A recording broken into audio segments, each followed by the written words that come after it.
Hello दोस्तों, इस video में हम पढ़ेंगे पिंग एएम ऑथेंटिकेशन ट्री के बारे में।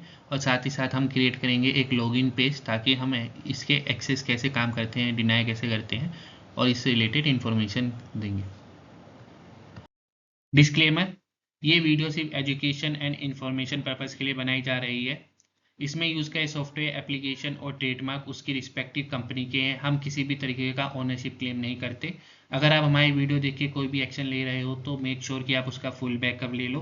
अगर कोई भी लॉस होता है तो उसमें चैनल या क्रिएटर की कोई रिस्पॉन्सिबिलिटी नहीं है। इसमें यूज़ कई सम इमेज, सम वीडियोस और कंटेंट एआई जनरेटेड है, तो इसे अपनी तरफ से भी एक बार वेरीफाई कर लें।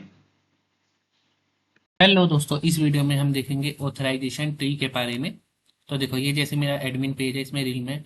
तो हर रिल्म के अंदर एक ऑथेंटिकेशन होता है जिसमें हम ऑथेंटिकेशन के लिए ट्री का यूज करते हैं। तो ट्री क्या है? एक तरह का फ्लो है। ध्यान रखो, ये ऑथेंटिकेशन ट्री है। ऑथेंटिकेशन के क्या मतलब है? ऑथराइजेशन का मतलब ये है कि हम किस रिसोर्स को एक्सेस कर सकते हैं। तो ऑथराइजेशन वो है, ऑथेंटिकेशन कि क्या यूजर इस ऑथेंटिकेशन का मतलब ये है कि क्या जो यूजर एक्सेस करना चाहता है वो एक्चुअल में ऑथेंटिकेटेड है या नहीं, वो यूजर है या नहीं। ठीक, तो हम थोड़ा ट्री के बारे में पढ़ लेते हैं। ट्री क्या है? तो पिंग एम पॉलिसी ट्री और ट्री कह सकते हैं, एक डिसीजन फ्लो है use to determine how access request are handle. Is a visual step by step structure. ठीक, जो इसमें इवेल्युएट कंडीशन करते हैं और पॉलिसीज को अप्लाई करते हैं। तो इसमें क्या की एलिमेंट कौन कौन से हैं पिंग एलिमेंट के? नोड्स क्या है? तो हम जैसे नोट्स देख सकते हैं। देखो, जैसे मैंने ये टेक्स्ट ट्री बना रखा है, इसको मैं ओपन करता हूँ। तो ये सब जो ब्लॉक दिख रहे हैं ये नोट्स है। और ये नोट्स कहाँ से आते हैं? ये तो हमारे पास एएम ने प्री बिल्ड कई सारे नोट्स क्रिएट कर रखे हैं हमारी रिक्वायरमेंट के हिसाब से। जैसे अगर मुझे बेसिक ऑथेंटिकेशन करना है तो मैं इन नोट्स का यूज़ करता हूँ। अगर मुझे एमएफए की फैसिलिटी देनी है तो हम इन नोट्स का यूज़ करते हैं। तो ये सब नोट्स हैं। हम चाहें तो अपनी तरफ से कस्टम नोट भी क्रिएट कर सकते हैं। ठीक, उसके बाद आते हैं branches. Path that connect note define flow of the logic depending on the outcome. अब देखो, आउटकम डिपेंडेंट लॉजिक क्या होता है? तो जैसे ये जो ब्रांच दिख रही है ये सब ब्रांचेस है। अब यहाँ पे ओटीपी कलेक्टर है, अगर मेरा ये सही है तो ये सक्सेस करेगा, अगर ये फॉल्स है तो फेलर करेगा। तो इस तरह से हम डिसीजन लेते हैं ये ब्रांच के लिए। उसके बाद है root node, starting point of the tree usually initial authentication और एक्सेस रिक्वेस्ट। तो हमारा रूट नोड क्या है? ये है रूट नोड जहाँ से हम स्टार्ट करते हैं। तो हर ट्री में एक स्टार्टिंग पॉइंट होता है और एक एंड पॉइंट होती है। उसके बाद आता है leaf nodes, end point of the tree where the final decision is made, grant access, dynamic and redirect etcetera.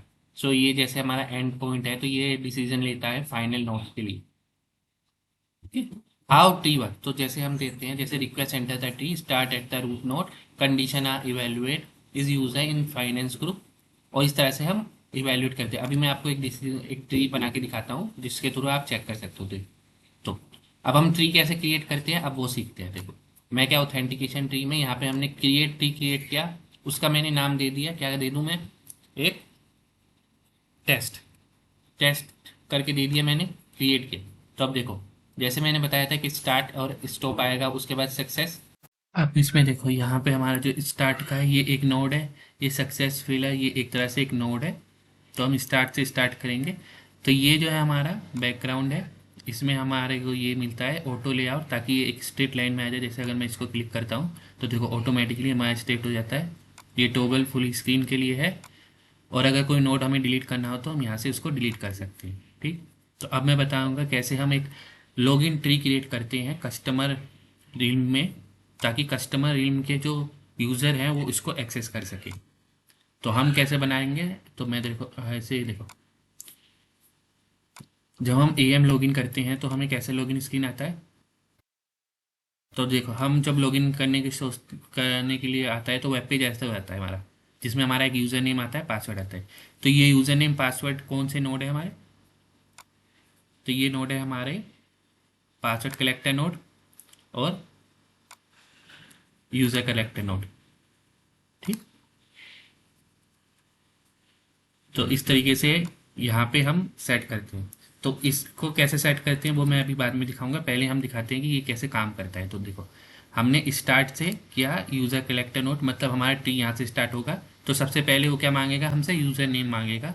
और इसको कलेक्ट कर लेगा। उसके बाद क्या करेगा, वो पासवर्ड मांगेगा। हम नेक्स्ट फ्लोर में जा रहे हैं, पासवर्ड कलेक्ट कर लिया। अब हम क्या करेंगे, हम इस यूज़र नेम और पासवर्ड को किसी पर्टिकुलर यूज़र से कनेक्ट चेक करेंगे, तो हम उसके लिए करते हैं। लेकिन उससे पहले मैं आपको एक चीज़ दिखाना चाहता हूँ। जैसे उसके लिए हम क्या करते हैं, डाटा स्टोर नोड का यूज़ कर सकते हैं, एलडैप डिसीजन ट्री का यूज़ कर सकते हैं। तो उसमें हमें दिखाना होगा कि हम किस एलडैप के थ्रू उसको सेट कर रहे हैं और हमें क्या चेक करना है। और हम एडी के थ्रू भी कर सकते हैं। तो ये सब हमें बताना पड़ेगा कि हम किसके रिस्पेक्ट में अपने यूज़र और पासवर्ड को वेरीफाई करना चाहते हैं। एडी डिसीजन हो गया। तो अब देखो, मैं एलडैप को अभी हटा देता हूँ यहाँ से, हम सिर्फ डाटा स्टोर डिसीजन पे जाएंगे। तो ये जो नोड है डाटा स्टोर डिसीजन नोड, ये क्या करता है, ये क्या करता है, ये हमारे जो कस्टमर के अंदर हमने आइडेंटिटी स्टोर बना रखा है, इसके अंदर जितने भी यूज़र हैं उसके रिस्पेक्ट में ये हमारे ट्री को ऑथेंटिकेट करता है। तो ऑथेंटिकेशन प्रोसेस के लिए यहाँ से गए हम डेस्ट है, ठीक। तो देखो, तो इस तरीके से हमारा ऑथेंटिकेशन करेगा, user name, password, data store और सक्सेस और फेलर, ठीक। तो हमने इसको सेव कर दिया, ठीक है। अब मैं इसको टेस्ट करता हूँ। अब टेस्ट करने के लिए हमें क्या करना होगा, देखो ये जो लॉगिन नोड है ये क्या करता है, ये हमारा रूट लॉगिन है। तो रूट के अंदर के जो यूज़र नेम पासवर्ड है वो यहाँ पे चेक होते हैं। पर मुझे रूट्स के लिए चेक नहीं करना है, मुझे क्या करना है, मुझे कस्टमर के लिए चेक करवाना है, कस्टमर रिम के लिए। और इस ट्री के थ्रू हम चेक करना चाहते हैं, इस फ्लो को हम चेक करना चाहते हैं। तो इस अब क्या करेंगे, हम यहाँ पे हम इस यूआरएल को यूज़ करते हैं। देखो यूआरएल क्या है, देखो यहाँ से तो हो गया एडमिन नोड।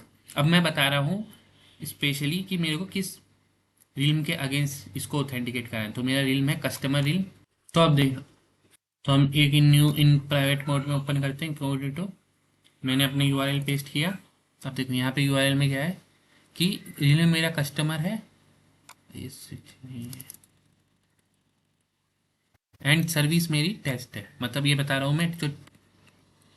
तो अब क्या होगा मेरा,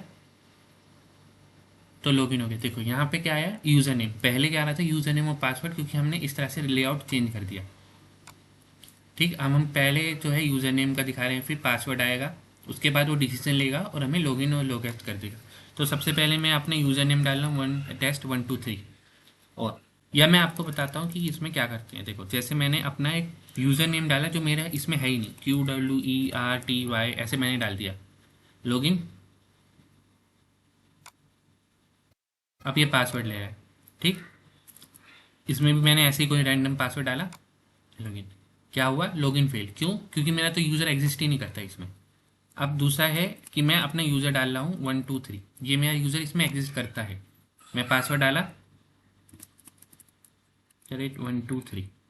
तो जैसे ही इसने चेक किया पासवर्ड और दोनों चेक किया, और ये मेरा देखो लॉगिन कर दिया।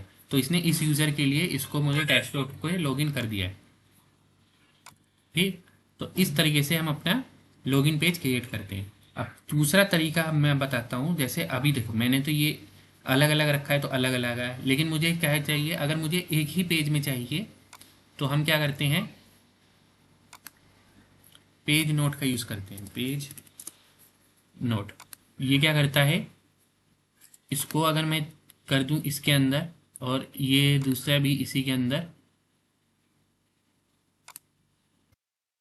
तो देखो हमारा एक पेज बन गया, ठीक।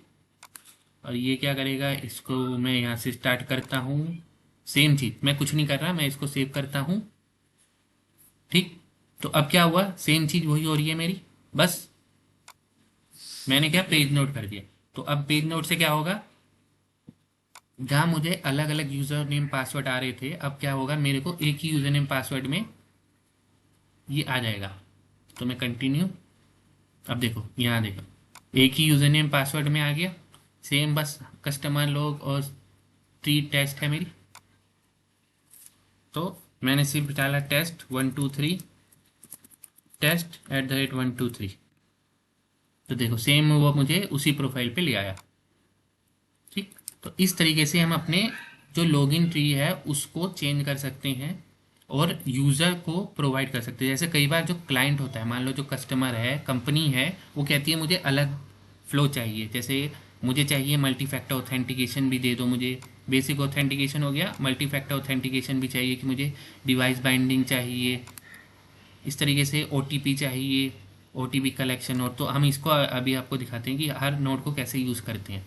रिस्क बिहेवियर चाहिए कि रिस्क के कैसे काम करता है, कैप्चा कैसे काम करता है। तो मैं इसमें से कुछ आपको दिखाता हूँ कि कैसे हम इसमें यूज़ करते हैं।